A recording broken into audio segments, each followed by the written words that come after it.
어떤 목사님에게 신앙생활을 잘하는 성도 한 분이 찾아와서 이런 말을 했답니다. 목사님, 저는 지금까지 목사님 말씀을 하나님 말씀처럼 믿고 따라왔습니다. 앞으로도 그럴 것이니 저에게만은 정말 솔직하게 거짓 없이 진심으로 말씀해 주셔야 됩니다. 제 질문에 대하여 거짓 없이 말씀해 주셔야 합니다. 그 말을 듣고 목사님이 알았다고 솔직하게 말해 줄 테니 질문하는 게 뭐냐고 했더니, 목사님, 정말 천국과 지옥이 있는 겁니까? 솔직하게 말씀해 주세요. 그 말을 듣고 목사님이, 아니 그게 무슨 소리요? 당연히 천국과 지옥이 있지요. 우리가 뭘 믿고 사는데 그걸 믿고 사는 겁니다. 천국과 지옥은 확실히 있습니다. 그랬더니, 그렇죠 목사님? 확실한 거죠? 정말이지요? 알겠습니다. 됐습니다. 그럼 저 일어나겠습니다. 그러더랍니다. 그래서 목사님이 붙잡고, 아니 이 사람아, 그렇게 물어봤으면 왜 물었는지 얘기는 해주고 가야지요. 그랬더니만 하는 말이, 저는 지금까지 이렇게 살아라 저렇게 살아라 윤리도덕 많이 배웠는데 삶에 실제로 들어가서 그건 아무 힘이 없는 것을 알았습니다. 하지만 천당과 지옥만 확실하다면 세상의 모순도 극복할 수 있고 흔들리지 않고 믿음을 지켜갈 수 있을 것 같습니다. 원수도 사랑할 수 있을 것 같습니다. 그렇게 말을 하더라고 합니다. 여러분, 인간의 가장 크고 절실한 고민이 뭐냐? 뭐인 것 같습니까, 여러분?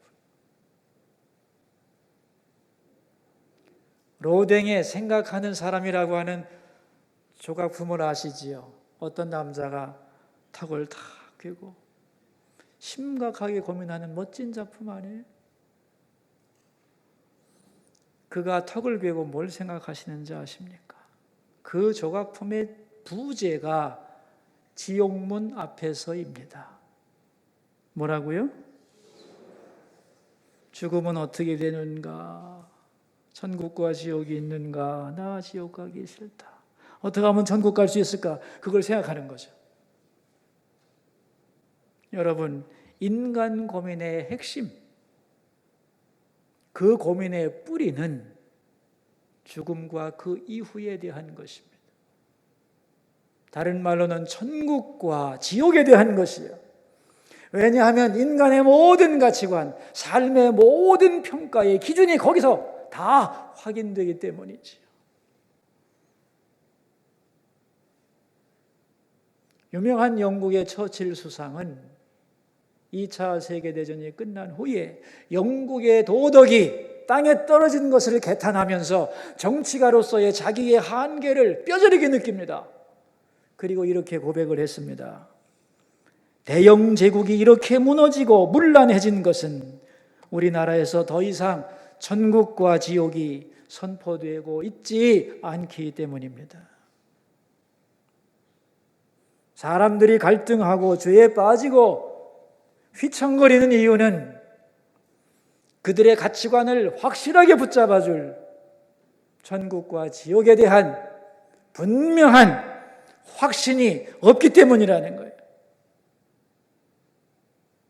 그런데 그렇게 중요한 천국과 지옥에 대한 이야기를 사람들은 정말로 듣고 싶어 하지 않습니다. 천국과 지옥 얘기만 하면 무식한 소리 한다고 아주 염증을 내고 반발을 하는데, 그래서 사람들이 하도 싫어하니까요, 이제는 교회에서도 천국과 지옥 얘기를 잘 안 합니다. 그래서 성경의 가장 중요한 주제가 천국과 지옥인데 하찮은 이야기로 뒤로 제껴졌고 가장 중요하게 알아야 할 내용이 가장 홀대받는 이야기가 돼버렸어요. 왜 이렇게 되었는가? 영적으로 생각하면 답이 분명해집니다. 요한계시록 13장 6절이 그 이유입니다. 한번 찾아볼까요? 어디라고 그랬죠? 요한계시록 13장 6절이라고 그랬습니다. 같이 한번 보도록 하겠습니다.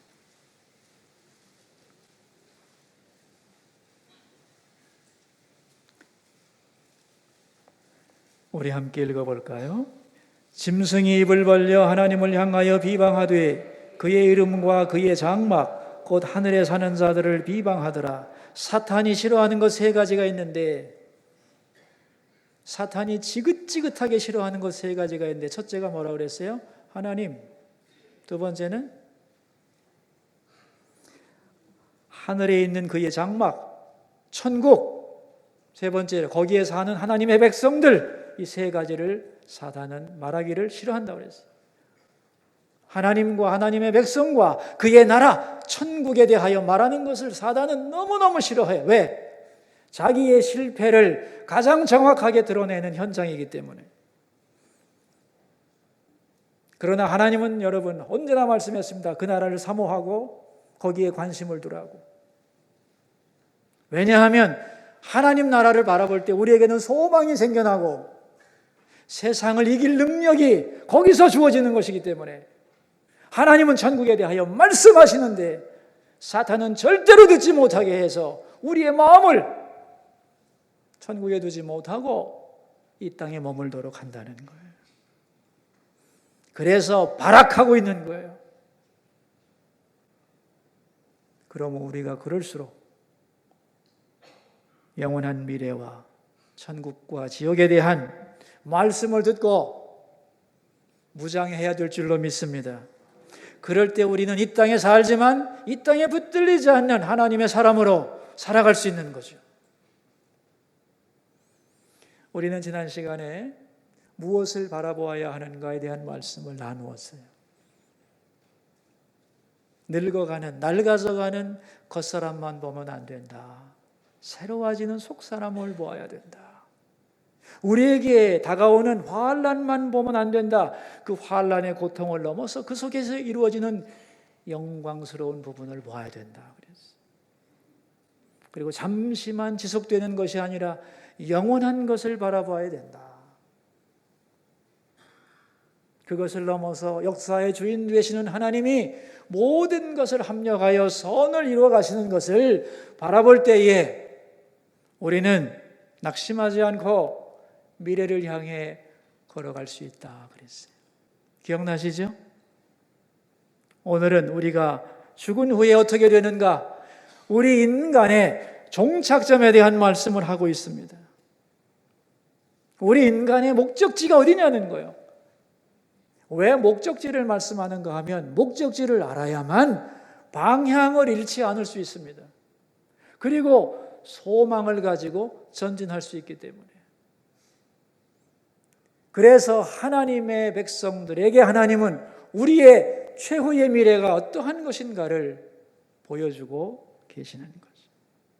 오늘 본문을 우리가 읽고 계속 묵상하면서 하나님이 우리에게 주시는 말씀을 여러분의 마음속에 새기실 수 있기를 바랍니다. 맨 첫 번째 1절인데 함께 읽겠습니다. 고린도후서 5장 1절입니다. 만일 땅에 있는 우리의 장막집이 무너지면 하나님께서 지으신 집 곧 손으로 지은 것이 아니요 하늘에 있는 영원한 집이 우리에게 있는 줄 아느니라. 땅에 있는 장막집이 무너지면 그랬어요. 무슨 뜻일까요? 우리의 육신이 죽으면 그런 말이죠. 그런데 장막집이라고 그랬어요. 영어로는 텐트 그런 말입니다. 여러분, 텐트는 임시 처소인가요? 영원한 처소인가요? 임시 처소입니다. 인생이란 텐트와 같다는 거예요. 임시 처소. 며칠 동안 소풍 나와가지고 텐트 치고 살았어요. 이제 자기의 본래 집으로 돌아가야 되는 것이에요. 우리의 보이는 인생이 바로 텐트살이와 같은 거다. 그래서 돌아가야 되는 것이고 그래서 죽는 거다. 예외 없다는 거예요. 이 세상은 영원한 곳이 아닌 임시적인 곳이다. 그러므로 떠나야 된다. 이걸 인정하라는 거예요. 그래야만 인생의 실상을 알 수 있어요. 그래서 이 땅만 바라보지 마라. 왜? 임시적인 곳이니까. 저는 장례식을 끝낸 다음에 그 돌아가신 분의 소지품을 불태우는 것을 많이 보았습니다. 요즘은 별로 그런 일이 없는데요. 제가 목회 처음 할 때만 해도 묻고 그 돌아가신 분의 그 소지품을 무덤 곁에서 태우는 일이 아주 흔했어요. 그리고 많은 분들이 저보고 그거 태워달라고 그랬어요. 무섭다고. 그래서 저는 많이 태웠습니다. 그거 태우면서 참 생각 많이 했습니다. 이분 꽤 유명했던 분인데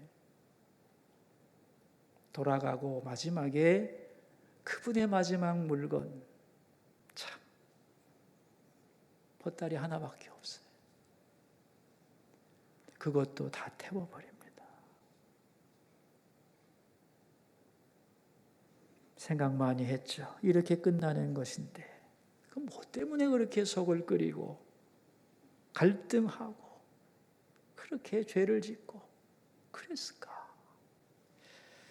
여러분, 땅에 있는 장막집은 무너지는 겁니다. 그렇다면 무너지는 것으로 끝인가? 아니에요. 우리의 시선이 죽음에만 머무르면 안 돼요. 너무 허무해져요. 그 뒤에 있는 게 중요해요. 1절 하반절입니다. 같이 읽습니다. 하나님께서 지으신 집 곧 손으로 지은 것이 아니요 하늘에 있는 영원한 집이 우리에게 있는 줄 아느니라 그랬어요. 죽음으로 끝나는 게 아닙니다, 여러분. 하늘에 있는 영원한 인간의 손으로 짓지 아니한 하나님의 집이 있다는 거예요.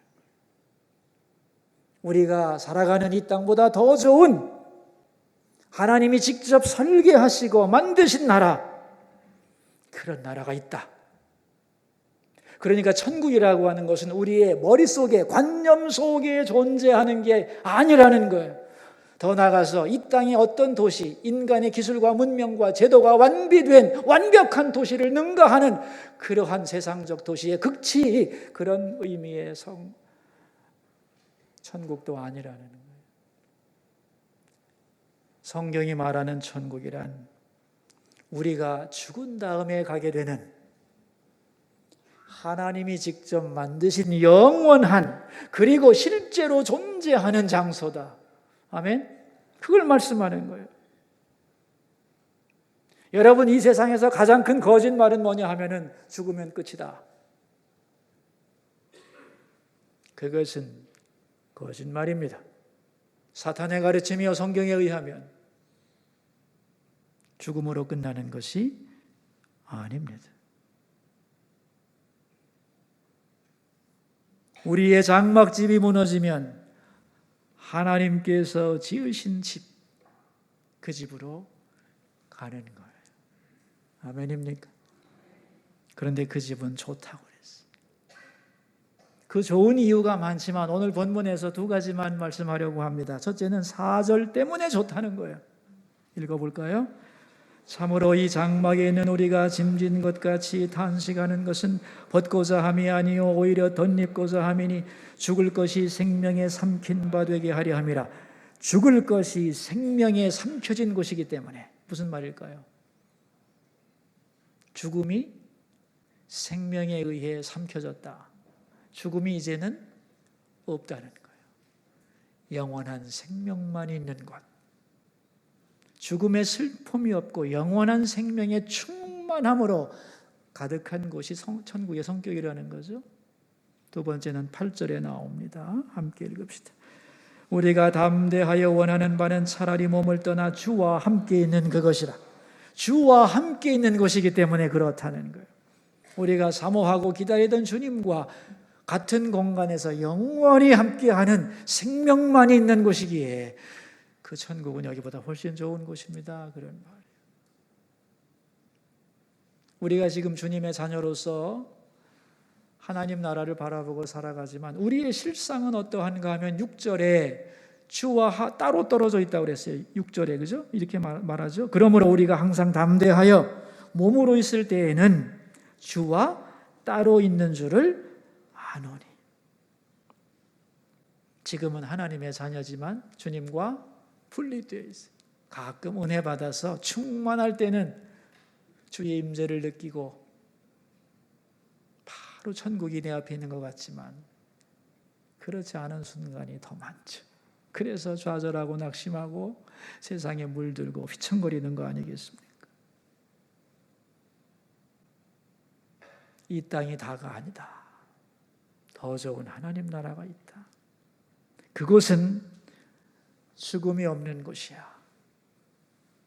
그리고 주님과 영원히 함께하는 곳이야. 세상의 모순과 갈등이 극복된 완전한 곳이다. 그곳이 네 앞에 있다는 것을 알라. 여러분, 이것을 알고 인정할 때 소망이 생겨나는 거예요. 세 번째, 그렇다면 그곳에 어떻게 갈 수 있을까? 시간적으로 말하면 육신의 장막이 무너지면 가는 거예요. 죽은 다음에 가는 거예요. 근데 들어가는 방법이 뭐냐? 7절에 나와 있어요. 들어가는 방법. 우리 7절 봉독합시다. 이는 우리가 믿음으로 행하고 보는 것으로 행하지 아니함이로라. 천국은 어떻게 가는 거예요? 믿음으로 가는 거예요. 천국은 선한 일 많이 해서 가는 거 아니에요. 오직 믿음으로 가는 것이에요. 가끔 그런 일들을 전도할 때 하잖아요. 오늘이라도 당신이 죽으면 천국에 갈 줄 믿습니까? 그러면은 네, 그러면요. 나는 부족해도 갑니다. 이런 사람이 많지가 않아요. 글쎄요, 이렇게 나오죠. 여러분 스스로에게 질문해 보세요. 나는 오늘이라도 주님이 부르시면 나 천국 간다. 확신이 있습니까? 잘 모르겠는데. 이렇게 되면 이제 복잡해지는 거죠. 그런데 그런 분들에게 질문하고 싶어요. 왜 못 간다고 생각하세요? 제가 한 일도 별로 없고 착하지도 않고 그래가지고. 그럼 다시 묻겠습니다. 그럼 얼마나 착한 일을 많이 해야 될까요? 당신이 얼마나 선한 일을 많이 하면 갈 만큼 될까요? 10년? 100년? 1000년? 10,000년? 영원한 생명, 영원한 하나님 나라를 당신의 능력으로 갈 수 있다고 생각하세요?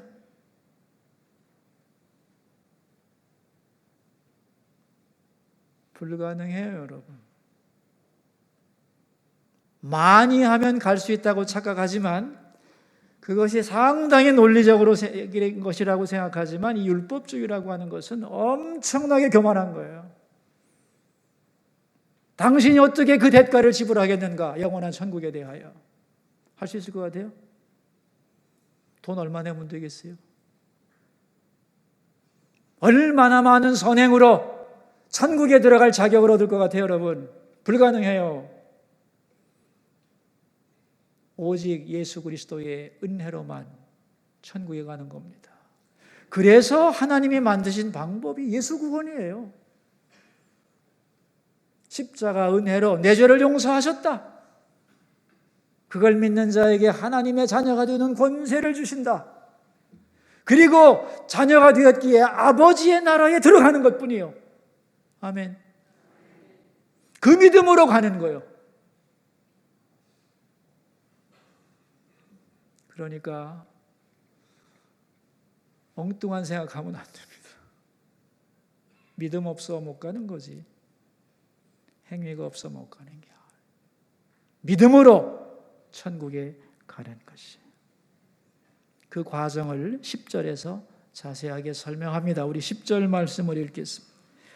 이는 우리가 다 반드시 그리스도의 심판대 앞에 나타나게 되어 각각 선악간에 그 몸으로 행한 것을 따라 받으려 함이라. 그리스도의 심판대 앞에 서게 된다는 거예요. 자, 우리가 죽은 다음에 스케줄을 한번 이렇게 성경에서 말씀하는 대로 정리를 해본다면 우리가 지금 죽으면 어디로 가는가? 바로 천국에 가지 않습니다.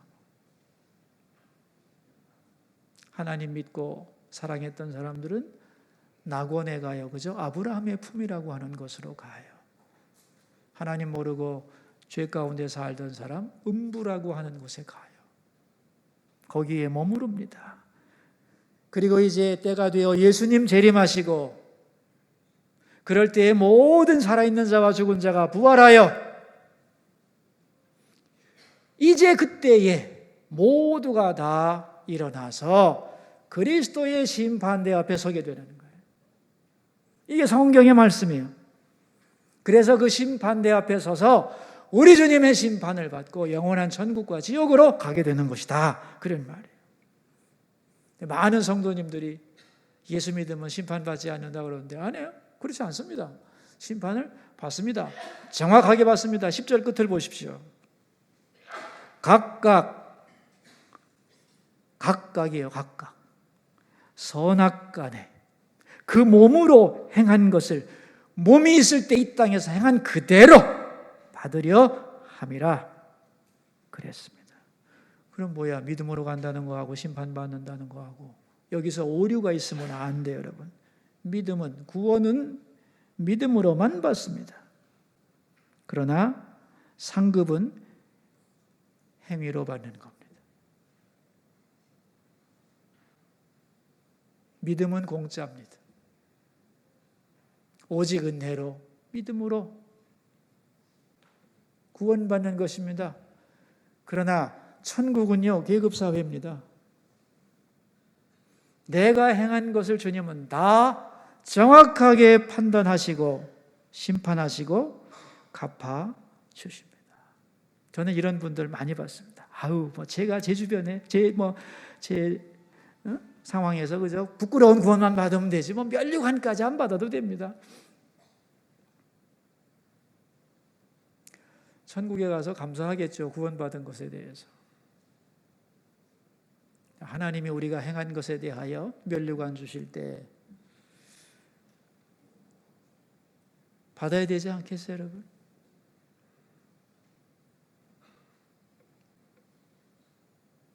그래서 구원받으면 그 다음부터는 어떻게 하루라도 좀 더 편하게 살다가 마지막 날에 어떻게 그냥 턱걸이 해서 천당만 가면 되지 않나 생각하는데 어리석은 방법입니다, 여러분.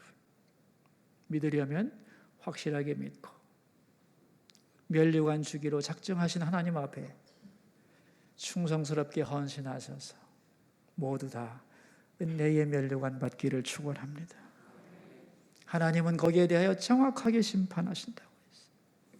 미국의 최고의 신학자이며 목회자로 꼽히는 조나단 에드워즈 목사님이 교회 성도들과 갈등이 있었습니다.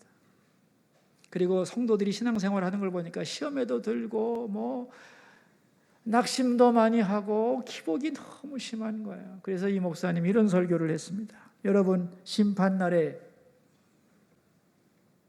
목사와 성도는 모두 하나님의 심판대 앞에 서게 될 겁니다. 그렇다면 주님 앞에서 어떤 심판을 받을 것인가? 먼저 목사는 하나님의 말씀을 성도들에게 바르게 가르쳤는가? 성도들을 하나님이 맡겨주신 양으로 여기고 진심으로 사랑했는가? 그들의 영혼을 위하여 깨어 기도하였는가? 여기에 대하여 하나님은 정확하게 심판하실 것입니다. 그렇다면 성도들은 어떤 심판을 받을 것인가? 목사님을 하나님이 보내신 사람으로 영접하고 그분에게 순종하였는가? 그리고 성도들 각자에게 맡기신 사명과 기회를 아름답게 사용하여 충성했는가? 그들이 행한 말과 행위에 대하여 하나님은 정확하게 심판하실 것입니다. 내가 그때 무슨 말을 했고 무슨 행동을 했는지, 그 결과는 어떠했는지, 숨겨진 동기와 의도, 파생 효과까지 다 하나님은 드러내서 분명하게 밝혀주실 것입니다. 그래서 애매하거나 의심스러운 상태로 하나님 나라에 들어가지 않도록 하나님은 공정하게 심판하십니다. 그러므로 성도 여러분, 판단을 하나님께 맡기십시오. 억울하다고 생각하지 마십시오. 오직 열심히 섬길 뿐입니다. 충성할 뿐입니다. 심판이 위로가 되고 기쁨이 되고 소망이 될 것이기 때문입니다. 이렇게 설교했습니다. 하나님은 우리의 행동과 말 한마디까지, 내가 한 말에 누가 어떻게 상처를 받아서 그 파생 효과가 어떻게 번져가는 것까지도 우리는 몰라도 하나님은 다 아시고 깨끗하게 드러내시고 판단하셔서 그것에 맞는 평가를 내리실 것을 믿고 그 공의로우신 심판 앞에 맡기고 주님 앞에 충성하는 우리 모두가 되기를 바랍니다. 그렇다면 이 사실을 어떻게 우리가 믿을 수 있느냐 하는 것인데 5절에 대답이 나옵니다. 같이 읽겠습니다. 곧 이것을 우리에게 이루게 하시고 보증으로 성령을 우리에게 주신 이는 하나님이시니라. 성령께서 하나님 나라에 대하여 뭘 해주세요? 보증을 해주세요. 내가 누군지, 내가 하나님의 자녀라는 것을 누가 보증합니까, 여러분? 누가 보증해 주죠? 성령이 보증해 주라는 거예요. 또 내 앞에는 하나님 나라가 있다는 것을 누가 보증합니까? 성령이 보증하시다. 내가 죽으면 나를 기다리시는 하나님 나라에 들어간다고 나에게 확증을 심어주는 분은 다름 아닌 성령님이라는 거예요. 그래서 성령이 충만하고 그 은혜 가운데 있을 때에는 의심스럽지 않습니다. 확실하게 믿고 고백할 수 있죠. 성령이 떠나가고 나면 긴가민가 희미해지는 거죠. 요한복음에 보면 성령께서 하시는 사역이 크게 세 가지가 있는데 세 번째가 뭐냐면 미래를 바라보게 하는 것입니다. 나의 최후를 바라보게 하는 것. 그 나라가 있음을 알게 하고 그래서 그 나라에 합당한 오늘을 살기 위해 기도하면서 신실하게 전진할 수 있도록 힘주시고 확증하시는 분이 바로 성령님이다, 그런 말이에요. 그래서 그것을 보증이라는 말로 말씀하고 있는 거예요. 내 앞에 천국이 있다. 여러분 마음속에 성령께서 확증을 주시나요? 확증을 주시나요? 아니라고 생각한다면 성령님, 나에게 천국이 있음을 믿고 고백할 수 있게 도와달라고 기도해야 됩니다. 아멘. 그래서 성령께서 너 하나님의 백성이야. 네 앞에는 영원한 하나님 나라가 있단다라고 우리를 위로하시고 날마다 견고히 붙잡아 주셔야만 성도로서 살아가는 거예요. 그렇다면 이제 이러한 확증을 받은 하나님의 자녀들이 이 세상을 어떻게 살아가야 되느냐? 그게 설교 제목인데 같이 한번 읽어볼까요? 그날을 간절히 사모하며 살아야 돼요. 2절 말씀에 보면 이런 말이 나와요. 참으로 우리가 여기 있어 탄식하며 하늘로부터 오는 우리 처소로 덧입기를 간절히 사모하노라. 탄식하듯이 정말 하나님 나라 가고 싶어. 그런 사모함이 우리에게 있어야 된다는, 그렇게 사모하라는 거예요, 여러분. 천국을 사모하는 여러분 되시기를 바라요. 천국을 자꾸 사모하고 묵상하면 사모하는 마음이 불같이 일어나게 되어 있어요. 일어나게 되어 있어요. 천국의 은혜와 능력이 내게 오늘 다가와서 그 위로와 기쁨으로 충만하게 만들어 주셔요. 그날을 간절히 사모합니다. 여러분이 영혼으로 고백하기를 바라요. 주님, 나는 그날을 간절히 사모합니다. 그 고백 위에 은혜가 부어지는 거예요. 그런데 그날을 간절히 사모한 자에게 나타나는 두 가지 현상이 있습니다. 첫째가 뭐냐 하면은 6절인데 이렇게 나와요. 8절에도 나오고 6절에도 나오는데 우리 6절만 읽어보세요.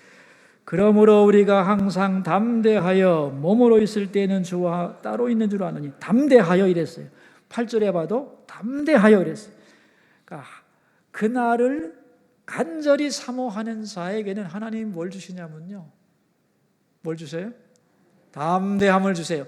세상에 대하여 담대하게 하세요. 시험에 대하여 담대하게 하세요. 뭐 작은 일에 이렇게 휘청거리지 않게 해줘요. 왜? 어차피 나는 거기 갈 거니까. 그곳이 나의 목적지니까, 내 집이니까. 그 나라가 내게 약속되어 있으니까. 복잡한 문제 하나님이 거기서 다 풀어주실 거니까. 나 걱정하지 않는다는 거예요. 세상에 대하여 담대할 수 있는 방법은 그 나라를 간절히 사모하는 자에게 주시는 선물이에요. 또 하나의 특징이 뭔지 아세요? 9절 말씀인데, 그런즉 우리는 몸으로 있든지 떠나 있든지 주를 기쁘시게 하는 자가 되기를 힘쓰노라. 주님을 기쁘시게 하려는 마음이 마음속에서 불같이 일어나게 돼 있어요. 왜냐하면 내가 결국 가야 할 곳이 거기잖아요. 인생의 평가자가 주님이잖아요. 세상의 명예, 사람들의 박수갈채 아니에요. 다 두고 떠나야 돼요. 내가 만날 분이 주님이십니다. 그러므로 나는 이제 그 나라에 관심 있는 사람은 어떻게 하면 주님을 기쁘시게 할까 하는 마음이 일어나게 되어 있습니다. 그래서 내가 오늘 여기 살아서 주님이 기쁘시다면 살아도 좋고, 죽는 것이 주님께 기쁨이라면 죽어도 좋고, 어찌됐든 몸으로 있든지 떠나든지, 다른 말로 말하면 살든지 죽든지 주님을 기쁘시게 하고 싶다 하는 마음 여러분에게 있나요? 있어야 정상일 텐데요. 주님을 기쁘시게 하는 마음이 있을 때 내 인생의 소명을 완수하는 거예요. 여러분, 우리의 남은 날들이 무엇을 위한 시간인가요? 이제 은퇴했으니까 해외여행 다니고 손주 볼 시간인가요? 오케이, 다 좋습니다. 그런 것도 하셔야 돼요. 그러나 이제 나의 남은 날은 무엇 하라고 주어졌는가를 하나님 앞에서 이해해야 됩니다. 어떻게 남은 날을 통하여 주님을 기쁘시게 할까? 주님이 기뻐하시는 일을 하다가 기쁨으로 주님을 배울까? 그것을 위해 너에게 남은 시간을 주었다는 것을 기억해야 돼. 그래야 우리 인생의 소명을 완수할 수 있어요.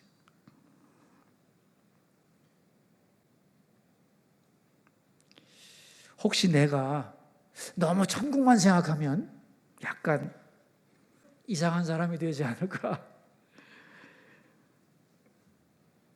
C.S. 루이스는 그런 말을 했습니다. 천국에 대해 너무 몰두하면 이 세상에서 이상한 사람이 되지 않을까 생각하지 마십시오.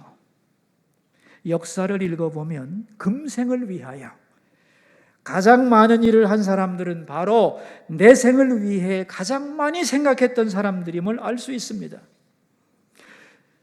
그것은 그들의 마음이 천국에 사로잡혔기 때문입니다.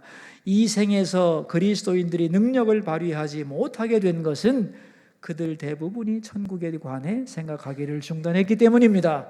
천국을 목표로 삼으십시오. 그러면 세상을 뒤집어 엎을 것입니다. 그러나 땅을 목표로 삼으십시오. 그러면 아무것도 되지 못할 것입니다. 천국을 생각하는 사람은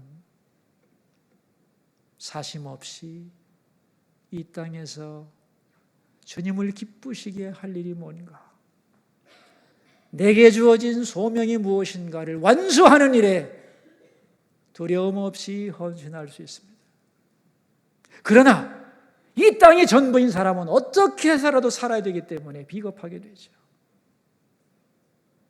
그래서 천국을 간절히 사모하는 자가 이 땅을 후회 없이 살아가는 사람이 될 수 있는 것이죠. 여러분, 저 영원한 하나님 나라 더 높은 목적이 없으면 인간은 이 땅에 탐닉하게 되어 있습니다. 왜? 여기가 전부기 때문에. 여기서 뭔가를 끝장을 봐야 되는 거예요. 남보다 높아져야 되고 남에게 인정받아야 되고 남을 밟고 일어서야 되는 거예요. 그래서 천국이 없으면 이 땅에서 탐닉한 삶을 살 수밖에 없어요. 성경의 예를 들어볼까요? 민수기 16장에 보면 말이죠. 이스라엘 백성들이 가나안을 이렇게 향하여 가다가 가데스 바네에서 12명의 정탐꾼 보내잖아요. 2명은 갈 수 있다, 10명은 못 간다 그래가지고 백성들이 다 못 간다고 실망하자 하나님이 너무너무 안타까워서 그들을 심판하시죠. 정탐꾼 40일, 하루를 1년으로 환산하여 40년 동안 광야에서 훈련받고 들어가라. 가나안으로 가는 길이 40년 연장이 돼버려요. 이스라엘 역사에서 참 슬픈 시간이죠. 그 사건 다음에 바로 뻥 터지는 사건이 뭐냐면 고라의 반역 사건이에요. 고라가 누구냐면은 레위의 증손자입니다. 제사장 가문이에요. 그런데 아론의 계파는 제사장직을 수행하고 고라의 자손은 성막에서 시다바리아 심부름하는 사람들이에요.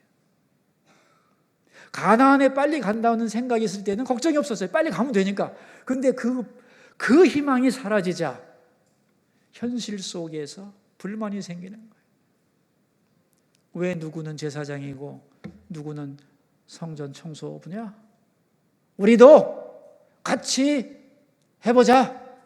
모세가 너무 놀라가지고 하나님께 기도합니다. 어떻게 하면 좋습니까? 그러니까 하나님께서 그래? 그렇다면은 고라의 자손들 대표들 족장들에게 향로를 가지고 장막 앞에 서라고 그래라. 그 말을 듣고 그들은 좋아합니다. 맞아, 우리가 제사장들이 피우는 향로 불을 피우면서 제사 집전할 수 있지 하고 향로를 가지고 그들이 다 장막 앞에 섰을 때 하나님이 땅이 갈라지게 해서 그들을 땅에 파묻어 버리죠. 이게 뭘 보여주는 거냐면요, 영원한 나라에 대한 소망을 잃어버리면 이 땅에 집착하게 된다는.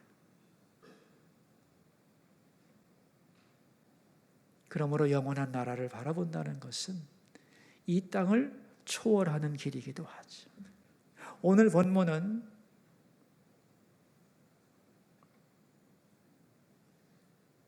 우리 인생이 무엇을 바라봐야 되는지를 잘 보여주고 있습니다.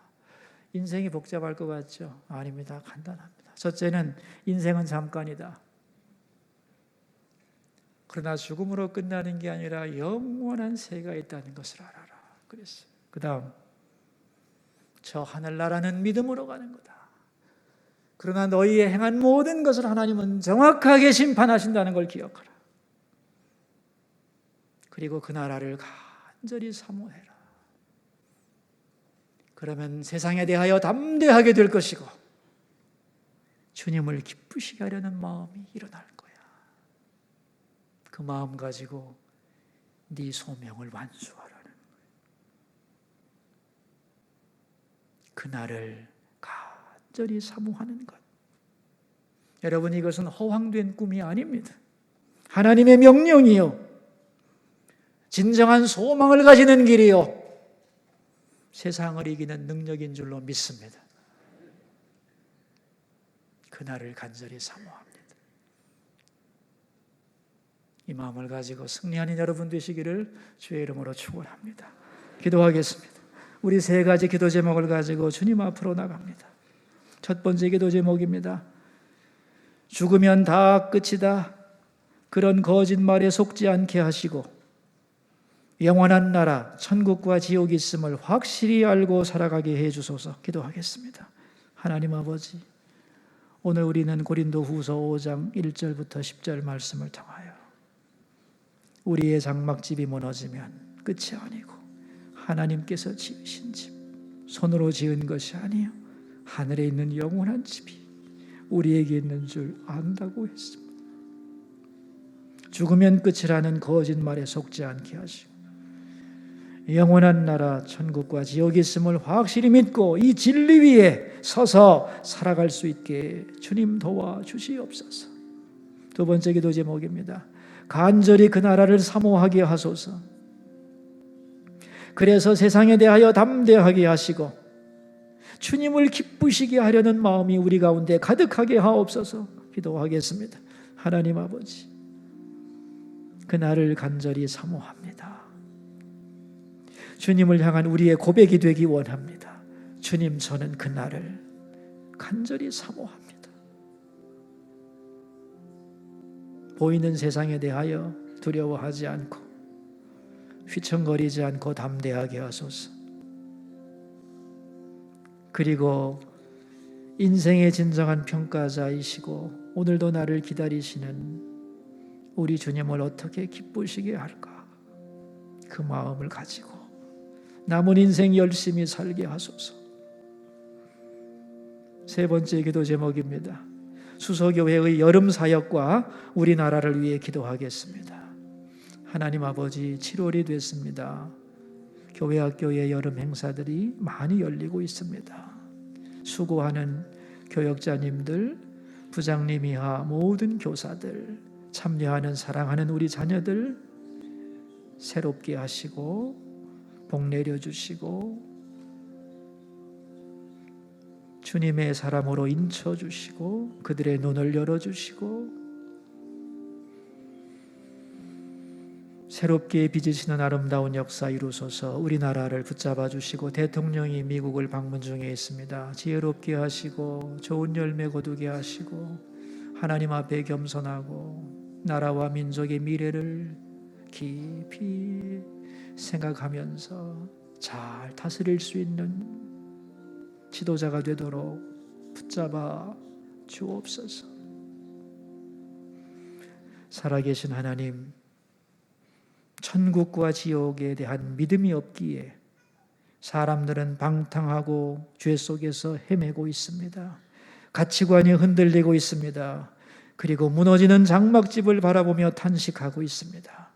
주님, 영원한 하나님의 집을 바라보며 살아가게 하옵소서. 우리에게 약속된 확실한 미래를 바라보게 하시고 그 나라를 사모하게 하시고 세상을 향하여 담대한 믿음의 사람이 되게 하여 주옵소서. 존귀하신 예수님 이름으로 기도하옵나이다. 아멘.